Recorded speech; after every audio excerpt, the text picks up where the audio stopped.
9월 2일 월요일 아침입니다. 열왕기하 1장 13절에서 18절까지 말씀 읽겠습니다. 왕이 세 번째 50부장과 그의 군사 50명을 보낸지라.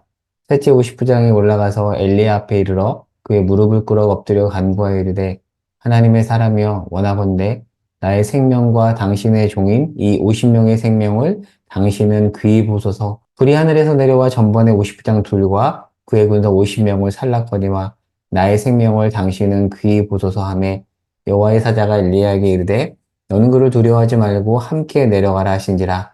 엘리야가 곧 일어나 그와 함께 내려와 왕에게 이르러 말하되 여호와의 말씀이 내가 사자를 보내 에그론의 신 바알세불에게 물을 하니 이스라엘에 그의 말을 물을 만한 하나님이 안 계심이냐. 그러므로 내가 그 올라간 침상에서 내려오지 못할지라 내가 반드시 죽으리라 하셨다 하니라. 왕이 엘리야가 전한 여호와의 말씀대로 죽고 그가 아들이 없으므로 여호람이 그를 대신하여 왕이 되니 유다 왕 여호사밧의 아들 여호람의 둘째 해였더라. 아하시아가 행한 그 남은 사적은 모두 이스라엘 왕 역대 지략에 기록되지 아니하였느냐. 아멘. 네, 오늘부터 우리는 열왕기하 말씀을 살펴보는데요. 매일 성경 큐티 순서에 따르면 어제 주일 9월 1일이었죠. 9월 1일부터 열왕기하 1장 1절이 시작을 했어요. 자, 오늘은 1장 13절부터 시작이 되는데, 자, 오늘은 좀 열왕기하가 시작을 하니까 전체 그림을 정리하고 그리고 이제 본문으로 들어가 보려고 합니다. 자, 오늘 본문 1장에 등장하는 왕이 누구냐면 바로 아하시아입니다. 종종 똑같은 이름이 북이스라엘에도 있고 남유다에도 있거든요. 그러니까 서로 다른 인물입니다.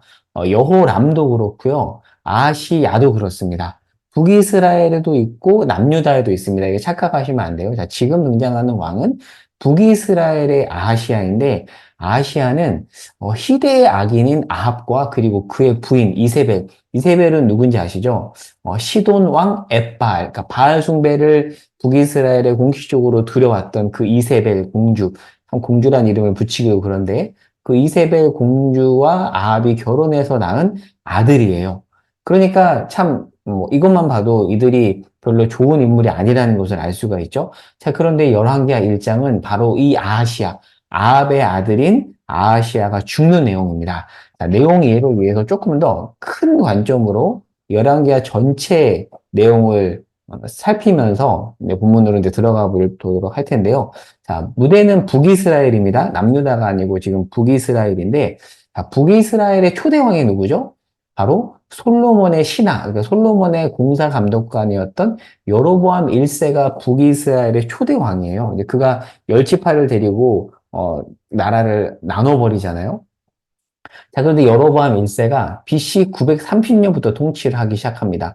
자, 그리고 나서 북이스라엘은 BC 722년에 어떤 학자는 23년이라고도 하는데 22년에 아수르에 의해서 망합니다.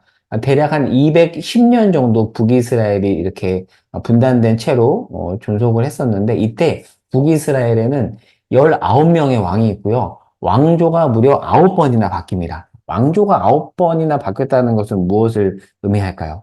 9번이나 쿠데타가 있었다라는 겁니다. 남유다는 한 번도 왕조가 바뀌지 않습니다. 단일 왕조, 다윗 왕조였죠. 반면에 북이스라엘은 9번이나 왕조가 바뀌는데 남유다는 왕조가 바뀌지 않는다는 것을 염두에 두고 우리가 이제 본문으로 들어가야 돼요. 그래서 11개 하도 읽어야 됩니다. 여러분, 우리나라가 이제 조선 왕조 때, 조선 왕조가 500년 정도 통치하잖아요. 근데 그때 이씨 왕조, 단일 왕조였잖아요. 사실 500년 동안 왕조가 바뀌지 않았다는 것은 대단한 거거든요. 근데 남유다가 왕조가 바뀌지 않았다는 것은 사실은 다윗의 자손을 통해서 메시아를 보내겠다라는 하나님의 그 의지가 반영된 겁니다. 반면에 북이스라엘은 9번이나 왕조가 바뀌어요. 그런데 대부분 쿠데타로 좋지 않게 바뀝니다. 자, 그러면 이렇게 1, 2, 3, 4대 왕조까지 정리해 볼게요. 자, 오늘 본문에 등장하는 아하시야 왕은 4대 왕조에 들어가거든요. 자, 먼저 1대 왕조는 여로보암 1세예요. 그리고 그의 아들인 나답이 왕에 오르는데 바하사라는 사람이 나답을 죽이고 쿠데타를 일으켜서 2대 왕조를 만듭니다. 자, 그리고 바하사에서 엘라로 이어지는데 시므리가 또 쿠데타를 일으켜요. 그런데 시므리는 열왕기 상에 보면 7일밖에 다스리지 못해요. 왜냐하면 오므리가 7일 만에 죽이거든요. 그래서 7일밖에 다스리지 못했다고 해서 3대 왕조로 넣기도 하고 안 넣기도 합니다. 7일밖에 안 다스리니까.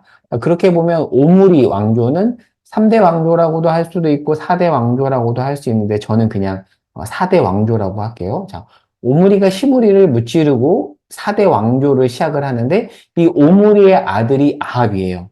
그리고 아합이 시돈 공주 이세벨과 결혼하는데 이때 이제 오므리가 앞장서거든요. 그리고 둘로부터 아하시아가 나오고 그리고 요호람은 아하시아의 아들이 아니라 동생이에요.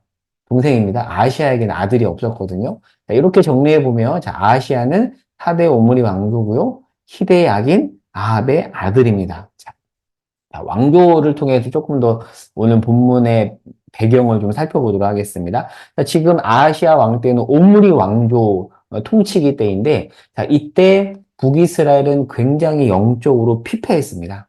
그런데 외적으로는 굉장히 번성하거든요. 외적으로는 굉장히 번성했지만 영적으로는 피폐했는데 이때 등장했던 선지자가 바로 엘리야 선지자입니다. 북이스라엘 역사를 보면은 각 왕조마다 하나님이 선지자를 보내는데 오므리 왕조 때는 경제적으로 번성했음에도 불구하고 초창기만 해도 선지자가 등장하지 않다가 갑자기 갑자기 아합이 이 바알 숭배를 대놓고 가져오자 선지자가 등장하는데 그때 등장한 선지자가 엘리야예요.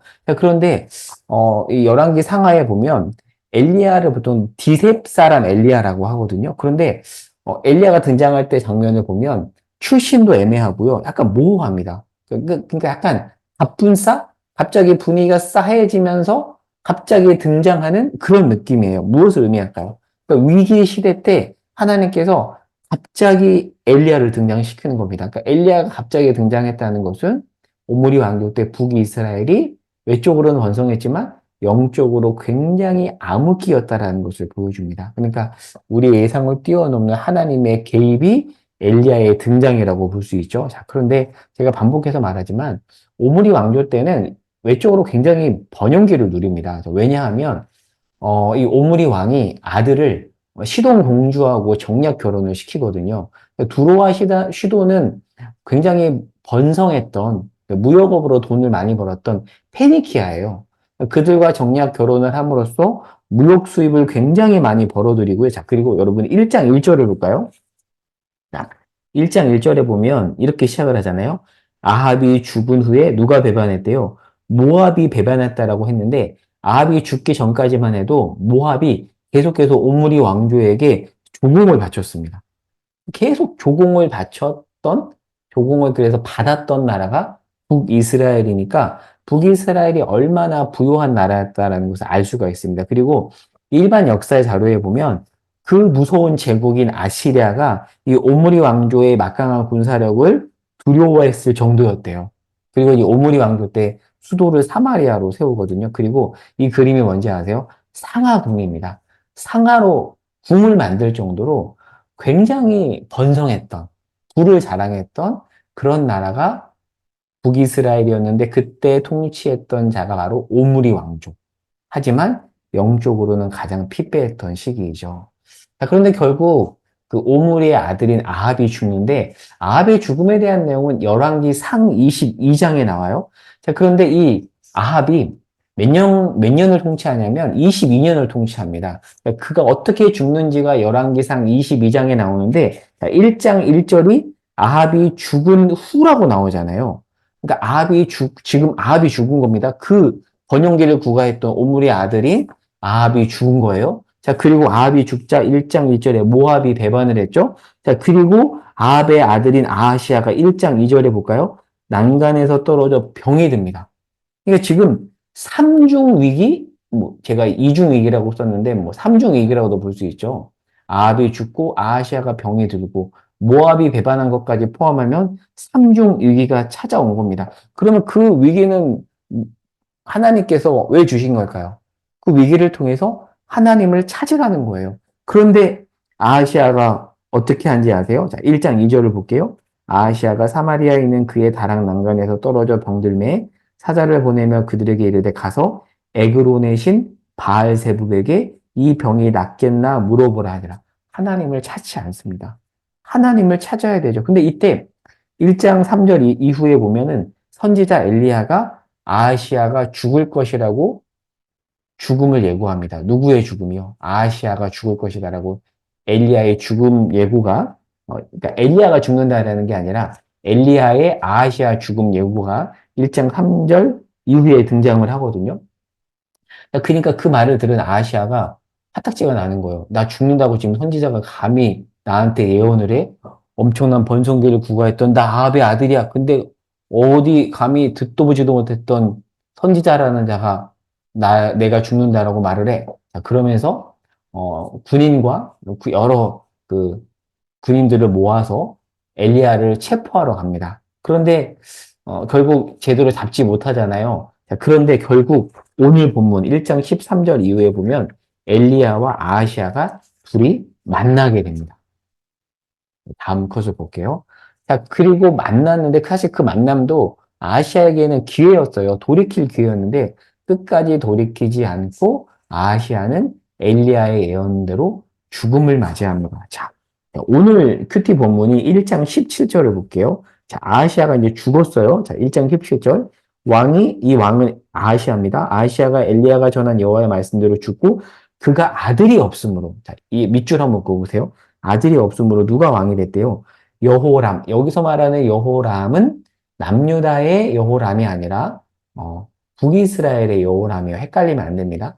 자, 아하시아가 죽자 여호람이 왕이 됐는데 아하시아는 아들이 없었대요. 그러면 여호람은 누굴까요? 아하시아의 아들이 아니라 아합의 아들입니다. 그러니까 아하시아의 형제입니다.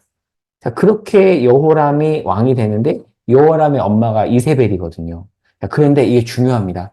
아하시아가 아들이 없어서 동생인 여호람이 왕이 되는 것은 무엇의 성취냐면 열왕기상 21장의 성취인데 자, 오늘 본문이 열왕기 하잖아요. 열왕기 상으로 가보겠습니다. 자, 열왕기상 21장에는 아합이 결국 죽음의 위기 가운데 처하는 그런 내용이 나오는데 하나님께서 아합을 죽이겠다, 심판하시겠다라고 말씀을 하시거든요.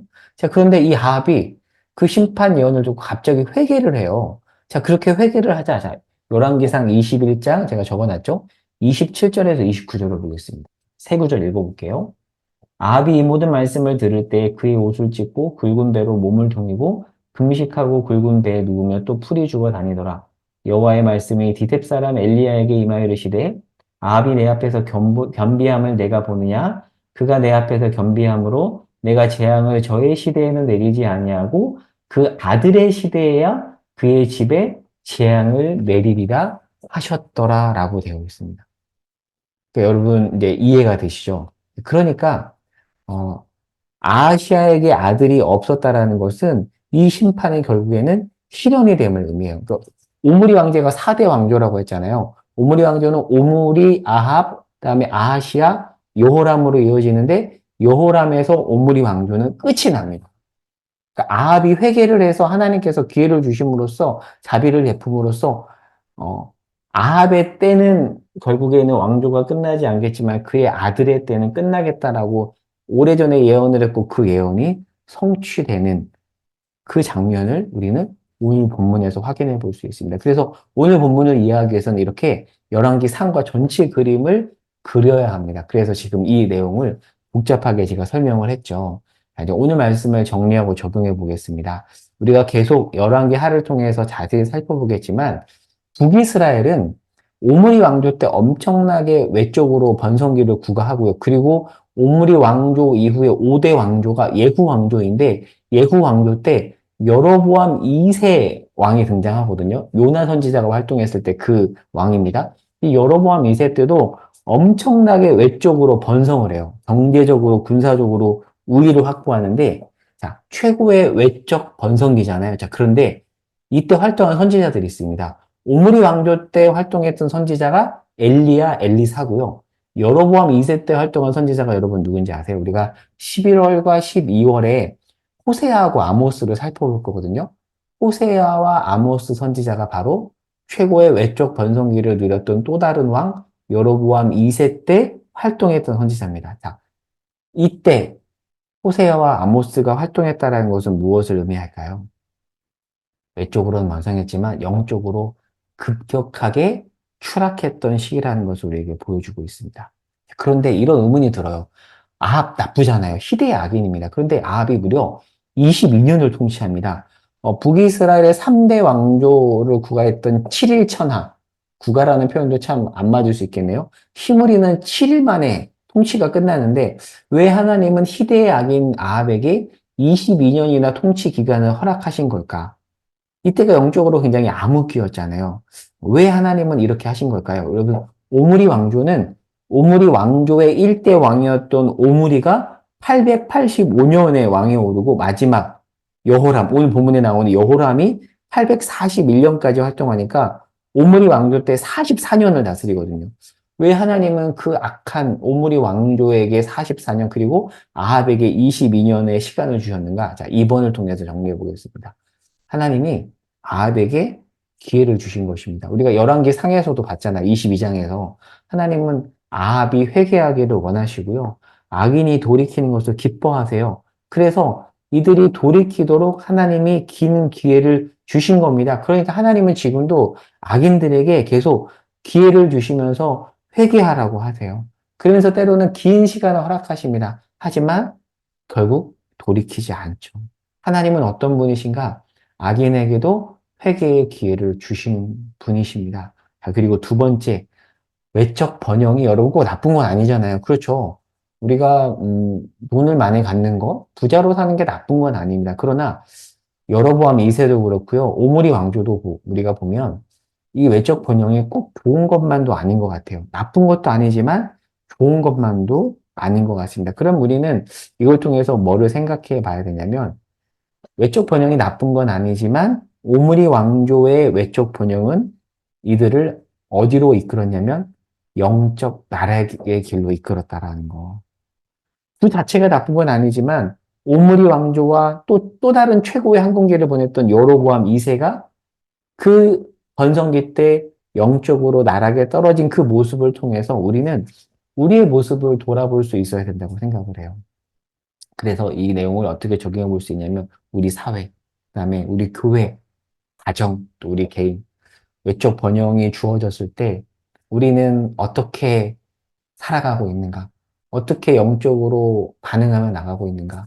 외적으로 번영했을 때 영적 민감성이 떨어지는 모습을 우리는 성경을 통해서 많이 보는데 이 내용을 통해서 우리를 돌아보고 또 이 말씀을 통해서 어, 주 앞에 겸허히 기도하는 시간을 가졌으면 좋겠어요. 하나님, 우리 나라와 우리 교회와 우리 가정과 우리 각자가 외적인 번성기 때, 외적으로 뭔가 잘 풀렸을 때, 이렇게 오므리와 여로보암 2세의 길을 가지 않도록 긍휼을 베풀어 주시고, 끊임없이 기회를 주실 때 주 앞에 무릎 꿇고 옷을 찢으며 반응하게 해달라고 그렇게 기도하는 아침이 되었으면 좋겠습니다. 오늘 기도 제목이에요.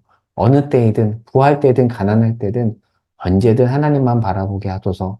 그리고 그 밖에 개인 기도 제목을 가지고 하나님 앞에 엎드리는 시간을 갖겠습니다. 제가 기도하겠습니다. 하나님, 외적으로 가장 번성했던 오므리 왕조 때와 여로보암 2세 때 북이스라엘은 영적으로 가장 어두운 시간을 보냈습니다. 이들의 모습을 통해서 우리를 돌아봅니다. 하나님, 우리에게 주어지는 좋은 환경들, 그때 우리가 교만하여져서 하나님을 놓치고 다른 어두운 길로 가지 않도록 긍휼을 베풀어 주시옵소서. 우리 나라와 우리가 섬기는 교회와 우리 가정과 우리가 그 잘못된 길로 가지 않도록 하나님 붙잡아 주시고 주께서 말씀하실 때마다 민감하게 듣고 반응하게 하여 주시옵소서.